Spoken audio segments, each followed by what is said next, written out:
welcome to the deep dive. Today, we're taking a closer look at a really powerful moment in a story many might know. It's a narrative full of journeys, huge promises, and, well, a completely unexpected encounter that happens kind of in the middle of nowhere. That's right.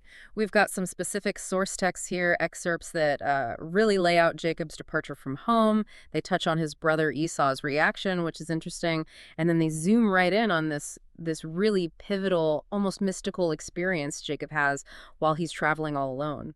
Yeah, so our goal here, our mission for this deep dive, is to sort of unpack the different layers of Jacob setting out on this really important journey. We want to understand the family stuff he's leaving behind, especially how Esau fits into the picture right then, and then really get into that profound event the sources describe, the dream itself, the promises made in it, and, well, everything that happens right after. Okay, so the story really kicks off with Isaac, Jacob's father, calling Jacob over. Isaac gives him a blessing, sure, but also a very specific instruction. Absolutely do not marry any of the local Canaanite women. Right, the order is crystal clear. Wow. You need to go travel to Padanaram, that's where his grandfather Bethuel's household is, and find a wife there, specifically from the daughters of his uncle Laban. Exactly, and Isaac doesn't just leave it at that. He gives another pretty significant blessing. He prays that God Almighty would bless Jacob, make him fruitful, that his descendants would just, multiply into a whole community of nations. And maybe the biggest piece that God would pass on the blessings of Abraham, which includes the actual ownership of the land where Jacob's currently living, just as a temporary resident, pass all that to Jacob and his kids. Wow. So with those instructions and these, really weighty blessings fresh in his mind, Isaac sends Jacob off. And Jacob starts his journey heading towards Padanaram, towards his uncle Laban's place. Now, here's something the source material highlights, which gives us some real insight. It cuts to Esau's perspective for a moment. The text explicitly says, Esau knew Isaac had blessed Jacob and sent him away to Padanaram, specifically to find a wife there. He also knew about his father's strong feelings against marrying Canaanite women, and crucially, that Jacob had actually listened to his parents and left. And here's where Esau's reaction is, well, it's pretty telling. The source says Esau saw, or maybe understood, that the Canaanite women were, let's say, not pleasing to his father Isaac. So what's his move? He goes off to Ishmael's family. Remember Ishmael, Abraham's son, with Hagar, so another branch of the extended family, and he marries Mahalath, one of Ishmael's daughters. And this is on top of the wives he already had. It's a fascinating contrast, isn't it? Isaac sends Jacob specifically to Padanaram to marry within that approved line, keeping the covenant focus clear. Esau, seeing his dad doesn't like the local choices, also marries outside the immediate Canaanite group, but he picks Ishmael's line. It's definitely a response to his father's preference, yeah, but maybe it's an attempt to kind of gain favor in his own way, distinct from the path Jacob was deliberately sent on. It just underscores the complexity and maybe some lingering tension in the family, even as Jacob is heading out. Okay, right. So that's the scene back home. Meanwhile, Jacob's out on the road. The source brings us back to his journey.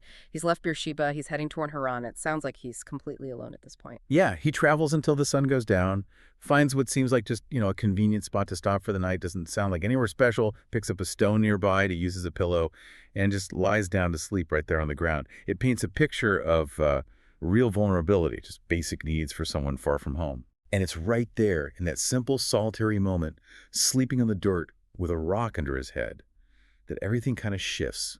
He has this dream.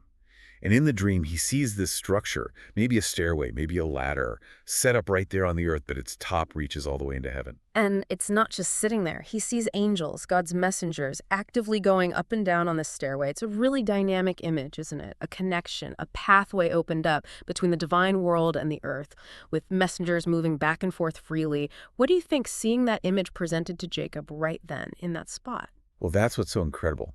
He's totally alone, maybe feeling cut off, vulnerable. And the dream shows him, wait, the universe isn't sealed off. There's this constant traffic, this interaction between heaven and earth. And he's seeing it happen right here in this random field. It just instantly elevates the whole meaning of where he is and what's happening. Absolutely. And then the source says the Lord himself was standing right there, maybe above it or beside it. And God speaks. He explicitly identifies himself. I am the Lord, the God of your grandfather Abraham and the God of your father Isaac. That immediate idea is so important, isn't it? It anchors this totally unexpected vision firmly in the history and the covenant God already had with his family. This isn't some random deity. It's the God of Abraham and Isaac showing up. Precisely. And then God essentially repeats and even expands on the promises already given. He declares that the very ground Jacob is lying on will belong to him and his descendants. He promises Jacob's descendants will be, well, incredibly numerous, like the dust of the earth, spreading out west, east, north, and south.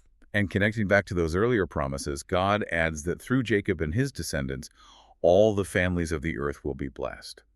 It's a reminder that these specific promises to this one family have this huge universal purpose behind them. But maybe the most critical part of this encounter, really tailored for Jacob in that moment, is the personal assurance. God says, and this is direct, I am with you, and I will protect you wherever you go. One day I will bring you back to this land. I will not leave you until I have finished giving you everything I have promised you. Wow. So it's not just the big generational promises, which are massive, but this really intimate personal guarantee of presence, protection, and faithfulness for his current situation, right when he needs it most. He's alone, heading into the unknown, and he gets this direct personal word of comfort and promise from God. Exactly. It completely reframes his journey. It's not just an escape or maybe even an exile anymore. It's suddenly a mission with a divine escort. So, okay, he has this incredible dream. How does Jacob react when he actually wakes up? Well, his first reaction is just awe, a deep sense of reverence, but also mixed with, some fear. He says very simply, surely the Lord is in this place, and I wasn't even aware of it. That realization that this seemingly ordinary, convenient place to crash for the night was actually holy ground, a place filled with God's presence.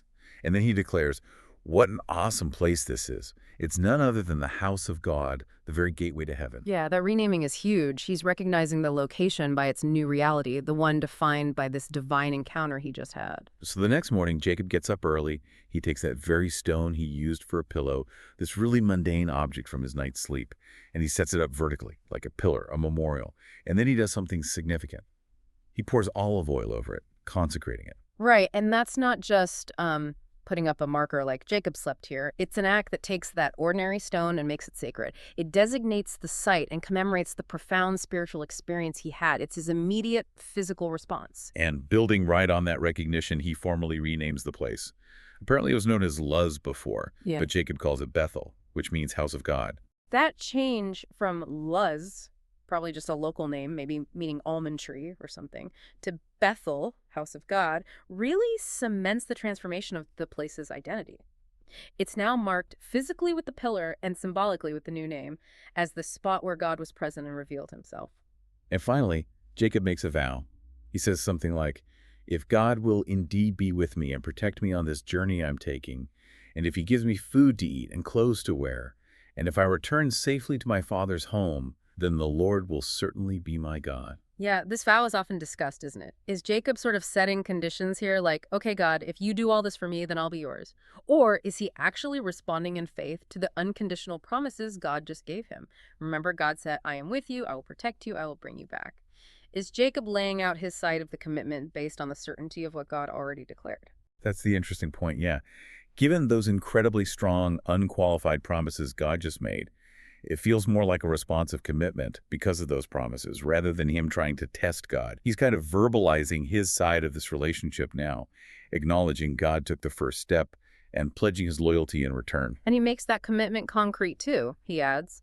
And this stone, this memorial pillar I've set up, it will become a place for worshiping God, and I will give back to God 1/10 of everything he gives me. Right, really practical commitments, establishing a physical place for future worship when he eventually returns safely, and pledging a tithe, a portion of his future earnings or increase.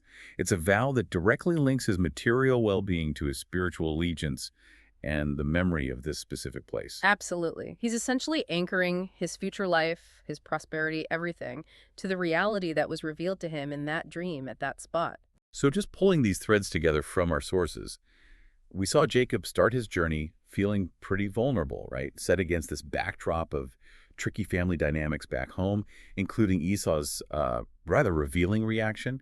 Then, totally out of the blue, while he's just sleeping in a field, he has this profound divine encounter, the stairway vision, God speaking directly, giving personal promises that build on the huge covenant with Abraham and Isaac. And Jacob's response completely transforms the place he slept. He wakes up, recognizes the sacred presence there, marks the spot with that consecrated stone, renames it Bethel, House of God, and then makes the serious vow committing his life, his worship, even his future resources, all in response to God's unconditionally promise of presence, protection, and eventual fulfillment.